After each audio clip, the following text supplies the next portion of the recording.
Algebra 2, Common Core, Unit 4, Section 5. Imaginary numbers, also referred to as complex numbers.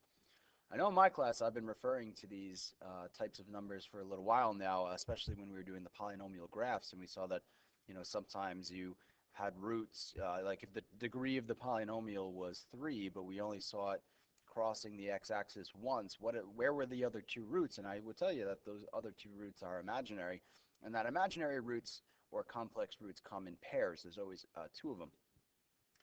But what exactly is an imaginary number, and what is its role in mathematics, specifically in Algebra 2? So to help you kind of understand where imaginary numbers come from and where you're going to see them in this course, we use a number line and rotations. So the first question I have for you here is, what do we multiply that corresponds to a 180 rotation? So let's say I'm at the number 1, positive 1 here on the number line, and a 180 rotation about the origin, which we'll say is point 0, a 180 rotation about that would land us at negative 1. A 180 rotation. Same thing as 2 would go to negative 2, 3 would go to negative 3, and even these negatives, a 180 rotation, 2 would go to negative 2, and you know. So that a 180 rotation is the same thing as multiplying by negative 1. So a multiplication, multiply by negative 1. So when you multiply a number by negative 1, essentially what you're doing is you are rotating 180 degrees to the other side of a number line. Because we know 1 times negative 1 is negative 1, and 2 times negative 1 is negative 2. Negative 3 times negative 1 is positive 3. So think about multiplying by negative 1 as rotating 180 degrees. So that's fine. But what about rotating 90 degrees? Like, let's say I'm at the number positive 2. If I rotate about this origin 90 degrees, I would land somewhere like here. What is that? Well, there's nothing here. So what we need to do is we need to imagine a imaginary y-axis. And so let's actually draw in an imaginary y-axis. I guess I'll keep it solid, but I'm going to make it a little bit thinner here. And so I'm going to draw in an imaginary axis.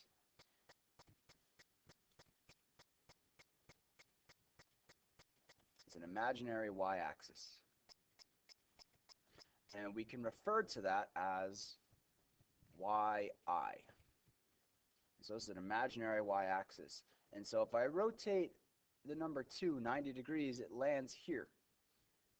And so what is this imaginary axis? Well, it has the numbers on it, just like the real axis does. But we use the letter I to represent imaginary numbers. So this would be like 1i, this would be 2i, and this would be 3i. Because these are imaginary numbers. So any number that has, I on it, or at least I to the first on it, is an imaginary number. So when I rotate the number 2 90 degrees, it lands on this imaginary axis. And it's imaginary because it's not there. We're just imagining it. We're drawing it in, but it's not a real number line. It wasn't there when you first wrote on this piece of paper here. So rotating 90 degrees is the same as multiplying by what? Well, to go from 2 to negative 2 for the 180 rotation, we multiplied by negative 1. But to go from 2 to 2i, well, 2i is 2 times I, so I must multiply by I. What this is attempting to do is think of 180 rotations as multiplying by negative 1, and think of a 90-degree rotation as multiplying by an imaginary number, because there is no axis there. But then something interesting happens that, all right, so if I multiply by I, 2 times I brings me to 2i. What if I rotate another 90? Well, another 90 would bring me to negative 2. So multiplying by I is 90 degrees, and multiplying by negative 1 is 180. But I know that 2 90s equals 180. So that means that if I multiply by I twice, like I times I, multiplying by I twice times I once is rotating 90, times I again rotates another 90, because we said I is rotating 90. That's the same thing as multiplying by negative 1, because 2 90s is the same thing as 180. And so what we end up here is I squared equals negative 1. And so what this means is that if we multiply an imaginary number by I, if we multiply an imaginary number by imaginary number, we get a real number. Because again, think of multiplying by imaginary as rotating 90, and that's imaginary. But if we do that twice, we get back to the real part of our number line. So an imaginary number times an imaginary number equals a real number. And the most important thing for you to remember is that I squared equals negative 1. And think of I squared as 90 plus 90 equals 180. You know, I times I is rotate 90 plus a rotate 90, and that's the same thing as rotating once 180. And we also can rotate from these negatives, rotate 90 degrees. If I take negative 1 and rotate it 90 degrees, it'll bring me to negative 1i. Or down here is negative 2i, negative 3i.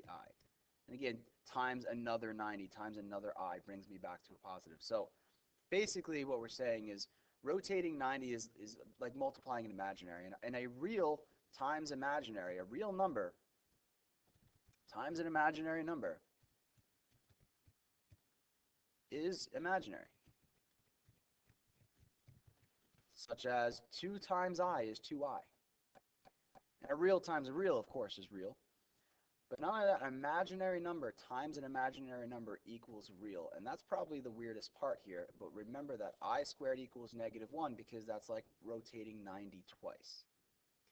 Another place to look at this, I squared equals negative 1 is in the simplification of negative radicals. I'm going to do this stuff above it in a second, but let me just, like the square root of negative 16.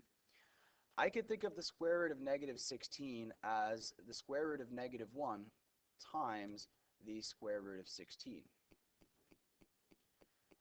Okay, and so back to I squared equals negative 1 for a second. Because I squared equals negative 1, couldn't I square root both sides here? And I get I equals the square root of negative 1.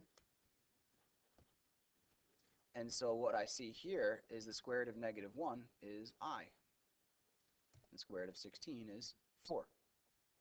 So this comes out to be 4i. So that's kind of the other place. And we could go backwards the other way with that too, meaning that if I know the square root of negative 1 is imaginary, because a square root is, what times itself. Like we know that the square root of 25 equals 5 because 5 times 5 is 25. What times itself equals 25? Well, nothing times itself is negative, because we know a negative times a negative is positive, and a positive times a positive is positive. So nothing times itself is negative. So the square root of a negative must be imaginary. Well, if I square both sides, I get here. Just as I square root both sides, I go here. So it goes both ways. So always remember that I squared is negative 1, and the square root of negative 1 is I. And this is really the same thing, just going back and forth. Square both sides or square root both sides. And so you could simplify these negative radicals just thinking, all right, well, the square root of negative 1 and then times rad 45. Well, rad 45 is just regular radical. That would be 9 times 5. And here's your perfect square. So that's going to come out to be 3 rad 5. And this is going to come out to be I. So together, this whole thing results in 3I rad 5. Basically, simplifying a negative square root, pretend it's positive and then just stick I in the coefficient. Positive rad 45 is 3 rad 5. So negative rad 45 is 3I rad 5. Here there was no radical because 16 was a square number. 45 here is not. Let's do one more of these. So 3, and I'm going to make this square root of negative 1, and then rad 32. That's 3 times I, and times rad 32 is 16 times 2. Ugly 16, there's your square, so that's 4 rad 2. 3i times 4 comes out to be 12i rad 2. Now, if this was positive, it would be 12 rad 2, because it's negative, it's 12i rad 2. So that's pretty simple. the next thing is talk about these powers of I. And you know already that, you know, I times I squared equals -1. But like say if we use the ones for example here, you know, we're here at this spot, and then I multiply by I get here. I get I. And I multiply by I again, I get to -1. So that's where I squared equals -1 comes. What about if I multiply I a third time? So I times I times I, which is the same thing as I to the third. Well, I squared is -1, but then -1 times I equals -I. And what if I multiply by I a fourth time? So times I once is I, second is -1, a third brings me to -1I, times a fourth I, which is, you know, 490, the total of 360, I times I times I times I to the fourth, which is the same thing as a rotation of 360, just brings me to +1. So what we end up with here is a couple of important rules, that I to the first, well, anything to the first is just itself, it's I. And I to the second is -1, because this is like rotate 90, which brings you to an imaginary place. Sorry, I didn't mean to erase all that. I squared equals -1, because that's like rotating 180. That brings you just to the other side of the axis. I to the third is -I, because it brings you to the imaginary axis again. Right, starting here, if I rotate 270, I end up over there. And I to the fourth is 490s. That's the same thing as rotating 360. That's the same thing as multiplying by 1. Anything times itself, anything times 1 is itself. And rotate 360, you're back at yourself. But then what about I to the fifth, I to the sixth, I to the seventh? Well, multiply by I get here. To the second is here. To the third is here. To the fourth here. If I multiply by fifth, I'm just back here. And then the sixth, and the seventh, and the eighth, and the ninth, and the 10th, and the 11th, and 12th, 13, 14, 15, 16. And notice that every time I get to a multiple of 4, I've completed a 360. And so these are the only things you're ever going to see for powers of I. So all of these things are going to be answers of I, -I, 1, or -1. And one helpful thing is if it's even, like these. If it's even, that means you have an even amount of i's. Well, we know I times I is real, because I squared is -1. So if you have an even exponent of I, it's either going to be 1 or -1. In this case, it's 1, because it's a multiple of 4, because it's 4 twice. So it's like we did a 720 there. 50, is that divisible by 4? It's not. You know, if we could go around it, it'd be 1, 2, 3, 4. You know, how many times? Well, how many times does 50 go with 4? The closest multiple of 4 is 48. It's 2 more than that. And so it's equal to -1. And I'm going to show you a trick on the calculator how to do this too. But the reason why I to the 50 is -1 is because you could do 48 laps and get back to here, because it's a multiple of 4, and then 49, 50. I to the 15th is -I. And I would think of that as what might be helpful there is, you know, 16th is a multiple of 4, so 16 would get you here, so 15 must be here. It's like 1, 2, 3, 4, 5, 6, 7, 8, 9, 10, 11, 12, 13, 14, 15. One short of 16. And I to the 41, well, I know 40 is a multiple of 4, so it's 1 more than that, so it's just going to be I. But luckily, our calculator can actually do this work for us. You do have an I button in your calculator, an imaginary button in your calculator. Sorry this video is running long. It's just kind of a weird concept to talk about. But second decimal point there, and if I raise it to the fourth, you'll see that I get 1.